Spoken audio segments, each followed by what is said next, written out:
Eu quero, nessa noite, falar um pouco com vocês, apesar de nosso tempo estar curto, de ceia, mas eu queria conversar aqui algumas coisas no livro de Atos dos Apóstolos. Hoje é dia de alguém pregar, né? Não seria eu, mas como o Joaquim pregou no domingo passado, eu nem liguei uma coisa a outra, né? Que era ceia.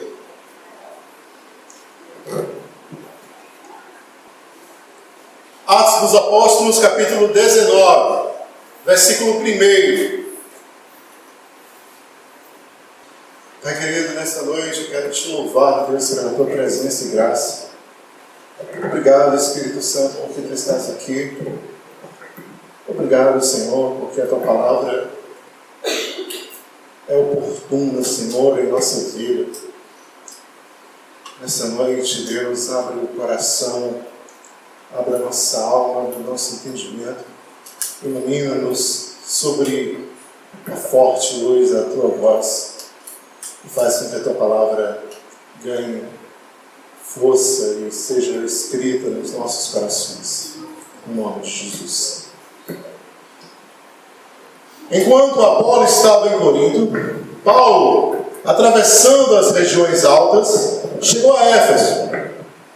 Ali encontrou alguns discípulos e lhe perguntou: vocês receberam o Espírito Santo quando creram? E eles responderam: não, nem sequer ouvimos que existe o Espírito Santo.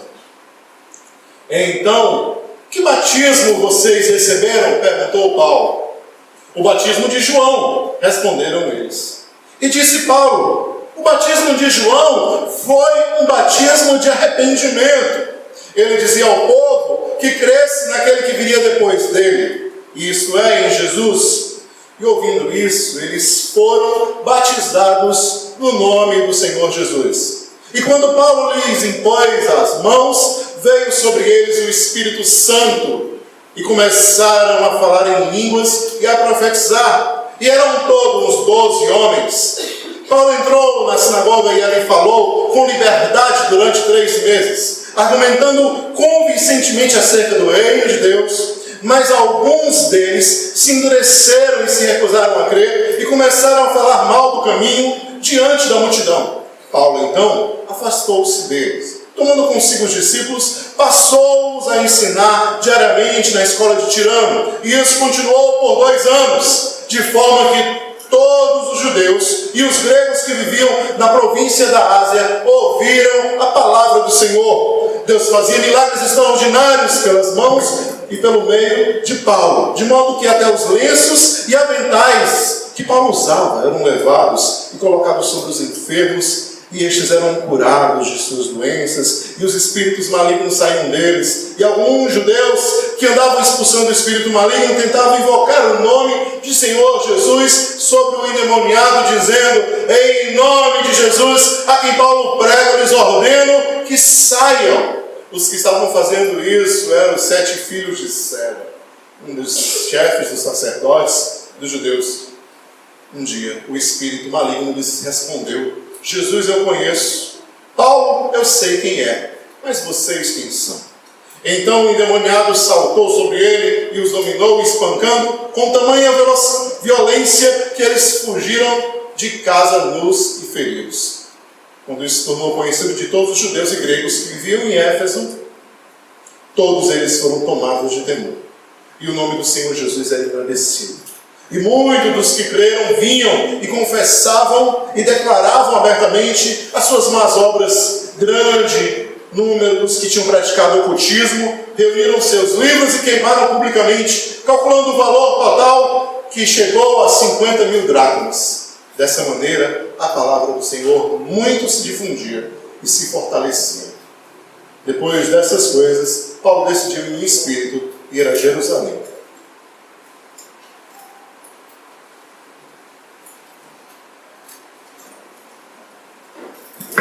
Maravilhoso texto de Atos dos Apóstolos, que relata o encontro de Paulo, a comunidade em Éfeso, a cidade de Éfeso.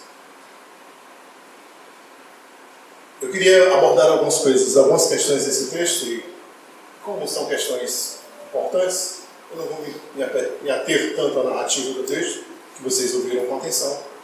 Qualquer coisa nós voltaremos e citaremos novamente. Percebam a primeira questão que nos atrai e que nos salta aos olhos nesse texto. É exatamente o fato de Paulo encontrar em sua subida casual, porque casualmente ele resolve subir até Éfeso.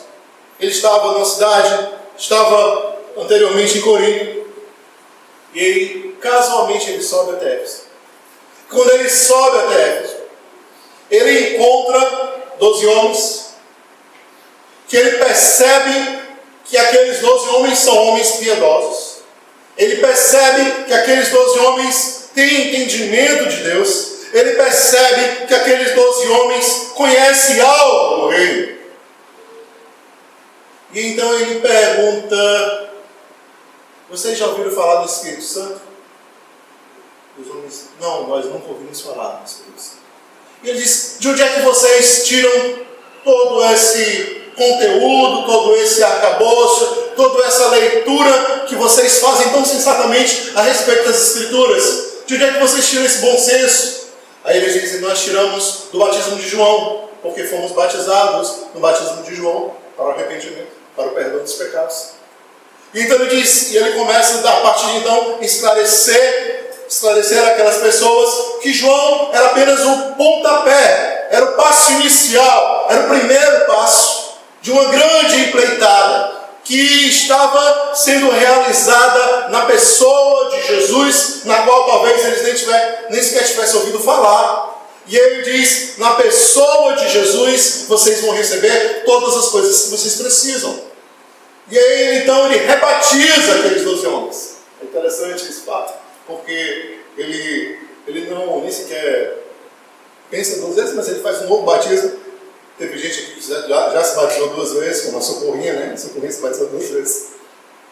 Foi 2 vezes. Foi não, Socorrinha. Quem foi naquele dia do batismo que pediu para batizar de novo? Você deu para trás, Socorrinha. Por isso que eu lembrava de você. Para vocês perceberem que o batismo é um rito, e um rito a se repetir, não há nenhum problema nisso. Teve um exemplo de Paulo aqui claramente com isso. Então percebam que ele batiza os homens, e quando ele batiza, o Espírito Santo desce sobre eles. E todos eles começam a falar línguas estranhas, uma glossolalia, e então eles começam a profetizar. Então eles têm uma experiência mística poderosa naquele momento. E isso é fabuloso, fantástico da gente imaginar, porque aquelas pessoas não conheciam o Espírito Santo, não sabiam nem quem ele era.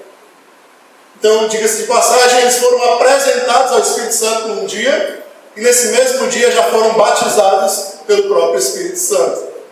Perceba que não existe nenhum tipo de regra, né? Eles são apresentados e logo recebem o batismo. Esse primeiro momento, esse primeiro encontro, vem nos revelar algumas coisas e eu gostaria de lembrar delas agora. Primeiro, todos nós temos o costume, o hábito de fazer o seguinte: quando temos um encontro com Cristo, quando nos deparamos com a verdade de Deus, quando nos deparamos com o Evangelho, com o reino de Deus, com a história do reino, com a história do Cristo, nós recebemos aquela história, recebemos aquela mensagem, recebemos aquela fé, abraçamos aquela fé de tal maneira e de tal forma que, para nós, o que conta é do momento que recebemos até os dias atuais. Nós sempre fomos assim. Então acontece que muitos de nós nem sequer desejamos lembrar do que foi antes. Nem sequer desejamos lembrar do que passou, ou do que antecedeu esse encontro. Antecedeu essa vivência maravilhosa, essa experiência maravilhosa de encontrar Jesus. E eu queria lembrar para vocês hoje o seguinte, que esse texto em Atos dos Apóstolos, capítulo 19, nos apresenta 12 homens que têm uma história antes de Jesus. Dá para vocês perceberem isso claramente, como eu estou percebendo? Os 12 homens de Éfeso possuem uma história antes de Jesus. E quando eu digo que eles possuem uma história antes de Jesus, e digo mais, que essa história não é desconsiderada, não é tratada com desdém, não é tratada como um corte, como um recorte, como algo que deve ser arrancado. Não, pelo contrário.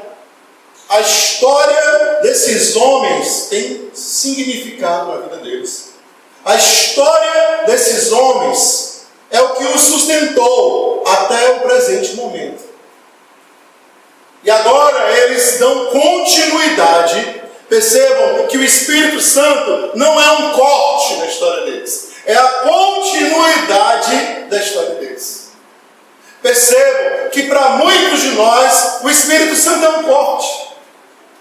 Para muitos de nós o encontro com Deus é um recorte da vida. Para muitos de nós se entregar a Jesus é perder o passado de vista. E esse talvez seja o nosso grande problema. Somos pessoas sem passado. Somos pessoas sem história. Somos pessoas sem vivências anteriores. Achamos que não devemos pensar nisso, sobre isso, a respeito disso. São coisas ruins, são coisas más, são coisas malévolas de se pensar. Não devemos considerar essa parte. Mas nessa noite eu quero dizer para você, como primeiro e grande momento da nossa prédica hoje. Aquilo que está no passado, a nossa história, quando tem nome e reconhecimento, quando tem nome e é reconhecida, ela é firme fundamento para a continuação dessa mesma história. Lembre bem disso. Nome e reconhecimento é firme fundamento para dar continuidade a essa história. Você já parou para pensar que você está tentando continuar e não consegue? Você já parou para pensar que você vive sempre o mesmo? Você já parou para pensar da dificuldade que você tem de acrescentar coisas, de somar coisas? Você já parou para pensar nisso? Porque talvez a tua história não tenha nome. Talvez a tua história não tenha reconhecimento. Talvez o teu passado não tenha nome. Talvez o teu passado não seja reconhecível por você, inclusive. Quando Paulo perguntou a eles qual era a história deles, qual é a história de vocês? Que história vocês têm? Qual o nome da história deles?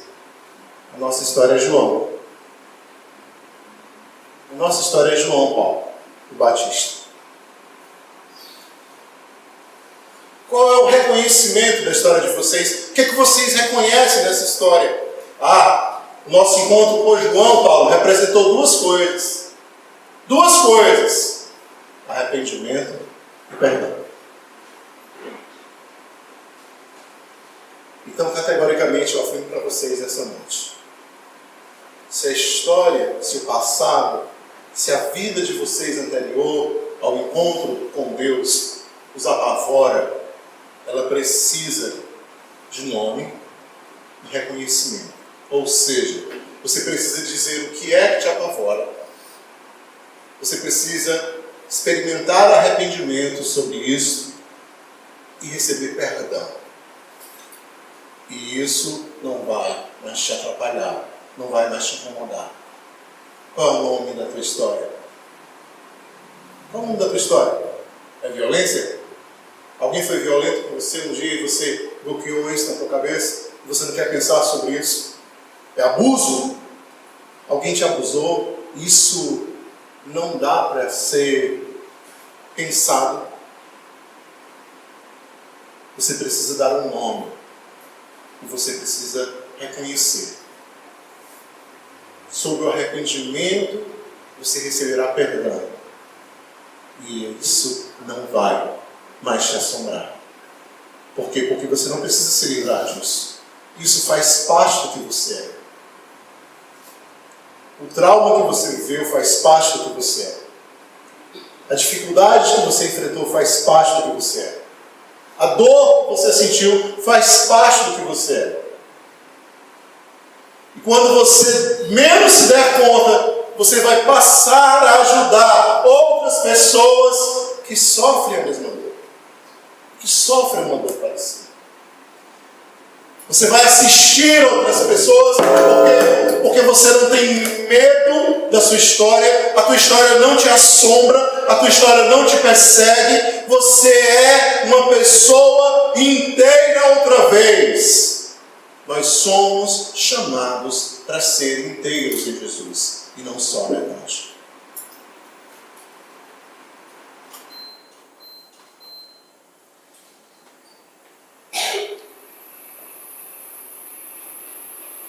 Eles não morram de calor.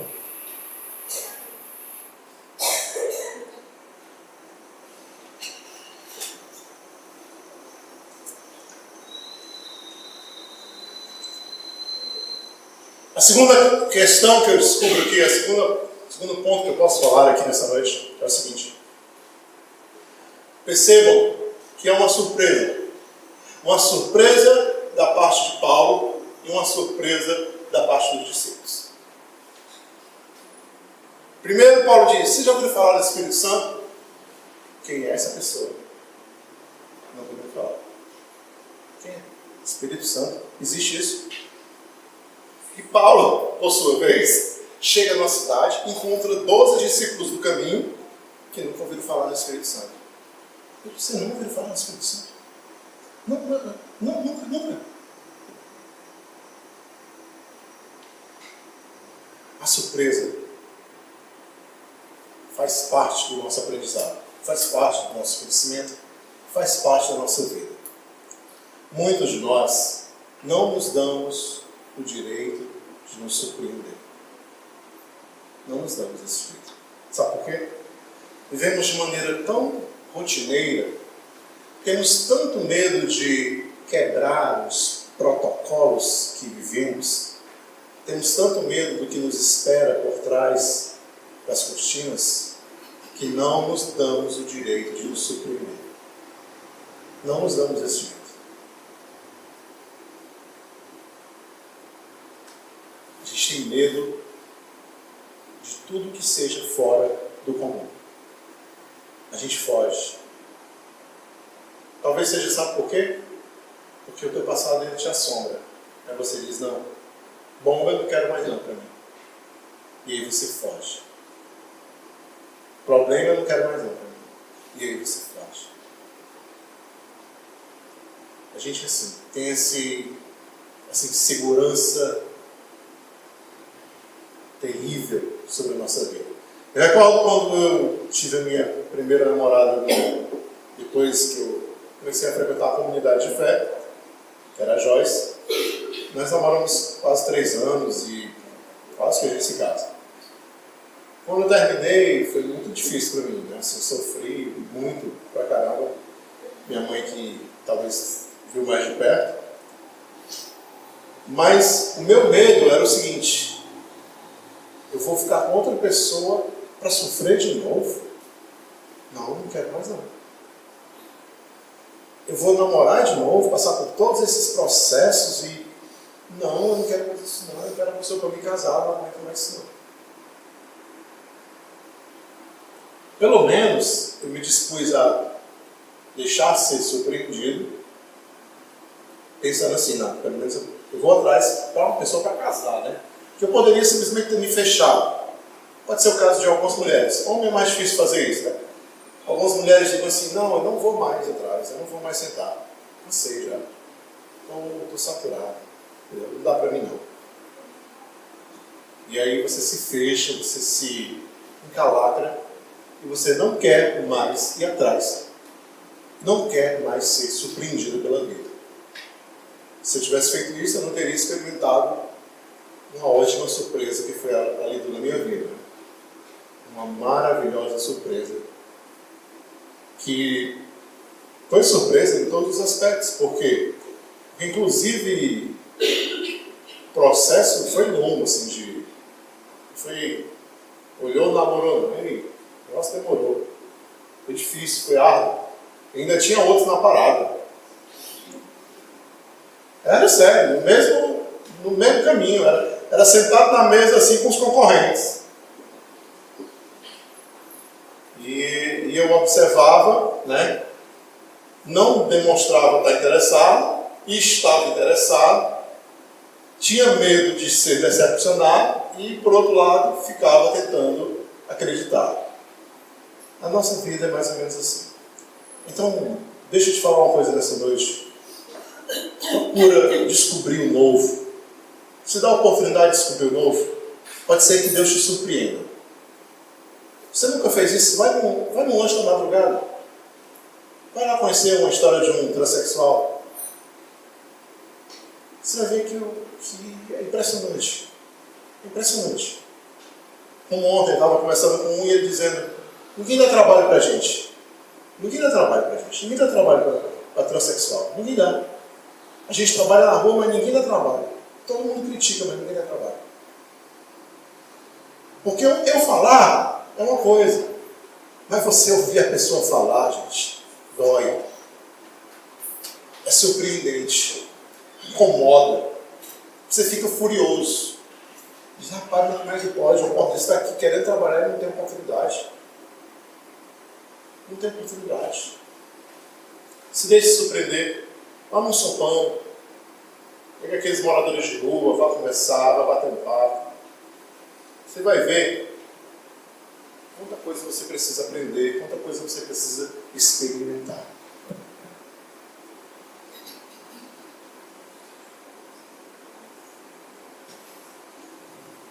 Outra questão. Quando nos deparamos com Paulo, chegando em Éfeso, ele, após batizar os discípulos, informar a respeito do Espírito Santo, toma o seu rumo natural. Qual é o rumo natural de Paulo? Ele vai até uma sinagoga, no sábado, para anunciar o Evangelho aos judeus. E ele faz isso por 3 meses. No princípio, no começo, ele é muito bem recebido. E o Evangelho começa a ganhar corpo naquela cidade. Quando chega pelo 3º mês, ele já está sendo difamado e agredido pelos próprios irmãos de judeus. Estão batendo nele para ele ir embora. Ele ir embora. E é o que Paulo faz? Vai embora? Não. Paulo vai numa escola de um tal de Tirano, aluga um lugar e começa a pregar o Evangelho lá, direto, por 2 anos consecutivos. Praticamente faz uma igreja, né? Lá em Éfeso, nessa escola de Tirano. O que isso tem a nos dizer? Vamos lá. Quando a gente olha para Paulo, o olhar dos discípulos para Paulo é o olhar de quem? De um cara que veio de fora, super instruído, e está nos ensinando coisas que nós não sabemos. Não é verdade? O olhar dos discípulos não é esse? Poxa, que coisa boa, esse cara veio de fora, está aqui nos ensinando o Evangelho, as coisas de Deus. Que maravilha! Estamos muito felizes com isso. Mas o olhar de Paulo para aquelas pessoas? Essa é a questão. Quando Paulo olha para aquelas pessoas, vamos pensar um pouco como é que ele se sentia. Será que ele se sentia assim? Eu sou o cara que sabe de todas as coisas e estou aqui ensinando para esse abestado.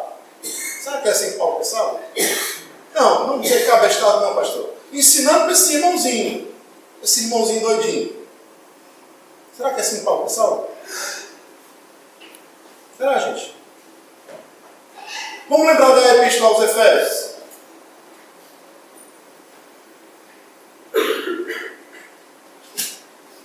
O que diz?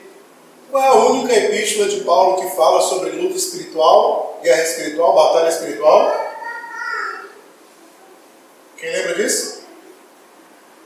Claramente, explicitamente, sobre batalha espiritual? Ninguém lembra? Tem alguém que lê a Bíblia aqui?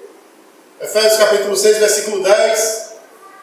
Revestir-vos, pois, de toda a armadura de Deus.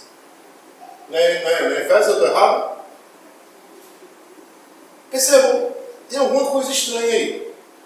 Paulo está falando de guerra espiritual na epístola aos Efésios. Na cidade onde ele não esperava ficar, mas ficou por 2 anos e 3 meses.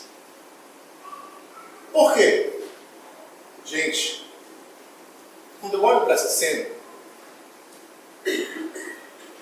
me dá o seguinte insight.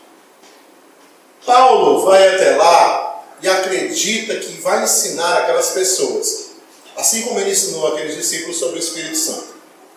Mas no momento em que ele chega na cidade de Éfeso, as experiências são de grande e profundo aprendizado para o ministério de Paulo. De tal maneira que ele aprende a respeito de quê? De batalha espiritual em Éfeso. Até então, talvez ele nunca tivesse experimentado tal coisa. Gente, o texto diz que os objetos pessoais de Paulo eram levados para os doentes, enfermos e endemoniados, e eles eram libertos. Então perceba que não era Paulo que estava lá, era Deus que estava com Paulo, proporcionando uma série de acontecimentos e eventos, e experiências e momentos que transformaram profundamente a vida de Paulo. Quando a gente vai, e eu já falei isso aqui, falei inclusive até com o André uma vez, quando a gente vai para o lanche da madrugada, a gente acredita que a gente vai levar o evangelho para as pessoas. A gente vai, é verdade. A gente diz assim, vou levar o evangelho para aqueles pobres coitados que precisam do evangelho. Quando a gente chega lá e começa a falar para eles, e então eles começam a dar o feedback para a gente começa a aprender. Começa a descobrir que tem coisa que a gente não sabia. Tem coisa que a gente não sabia. Como eu recordo, uma vez que nós estávamos lá conversando com uma trans lá do centro, a Tainá, eu até lembrei desse acontecimento ontem, e ela disse assim para a gente: gente, vocês acham que nós escolhemos ser transexuais? Eu lutei com todas as forças que eu tinha para não ser. Essa é a vida mais miserável que a gente pode ter. Mas a gente não escolhe. É mais forte do que nós. Quem é que escolhe sofrer? E aí aquilo, eu lembro que até a Socorro estava conversando com ela nesse momento, aquilo mexeu com a minha cabeça. Eu fiquei pensando, meu Deus, a gente acredita que as coisas erradas são simples escolhas, mas não são. Vão muito além disso. Vão muito além do que um sim e um não. Muito além.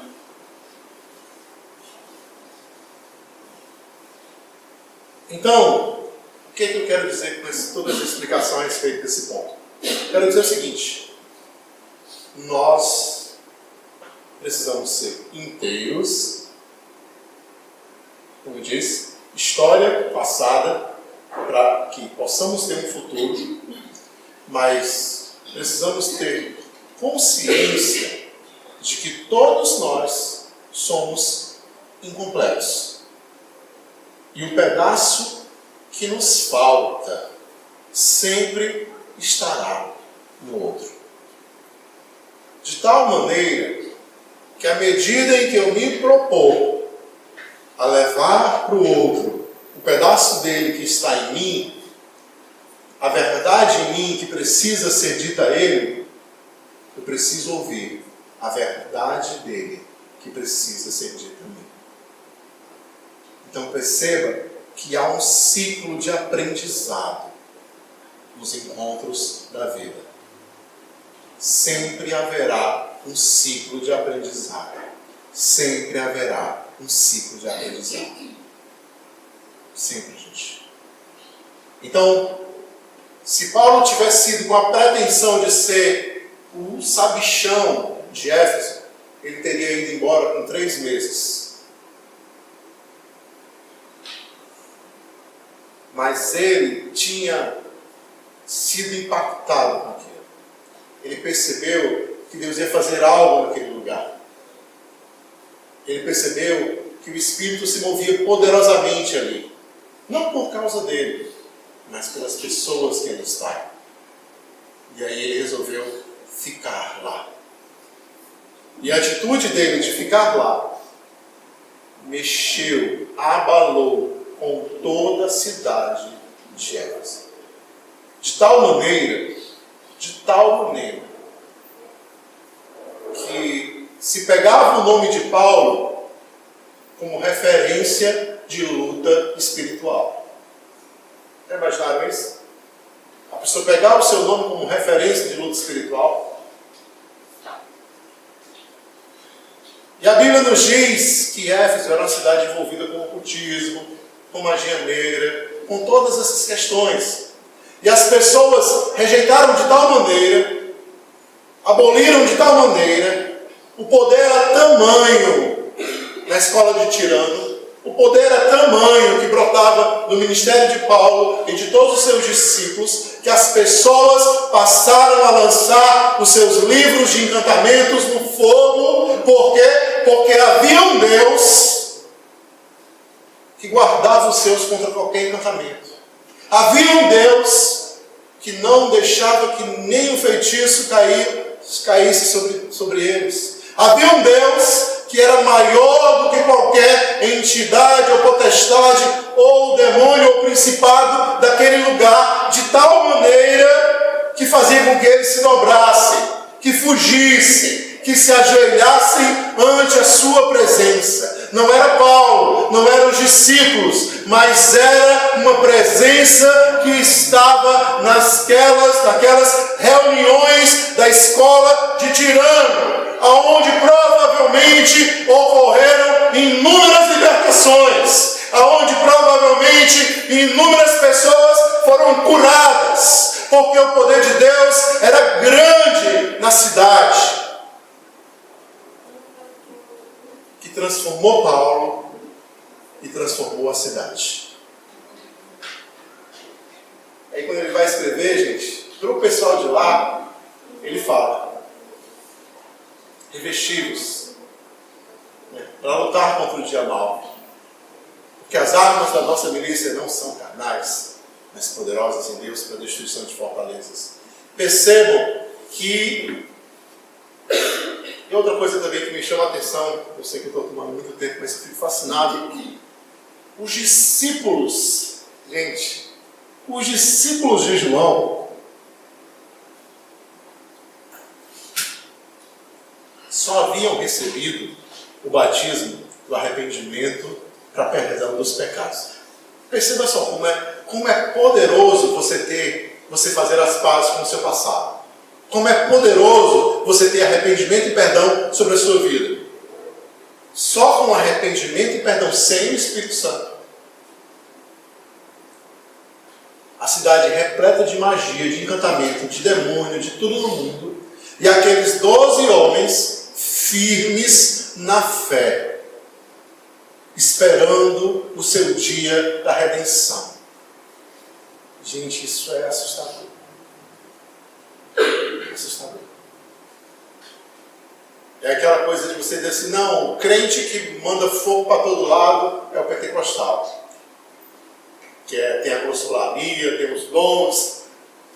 Aí você diz assim: um crente desse em João desfalece na fé numa cidade dessa. Com arrependimento e perdão, você sempre vence. Não importa o tamanho e o buraco que tenha na tua história, sempre você vai vencer. Coloque isso na sua cabeça. Sem nenhum fogo, sem nenhum nada de pentecostalismo, só arrependimento e perdão. Faça isso, você vai ver muita coisa acontecer.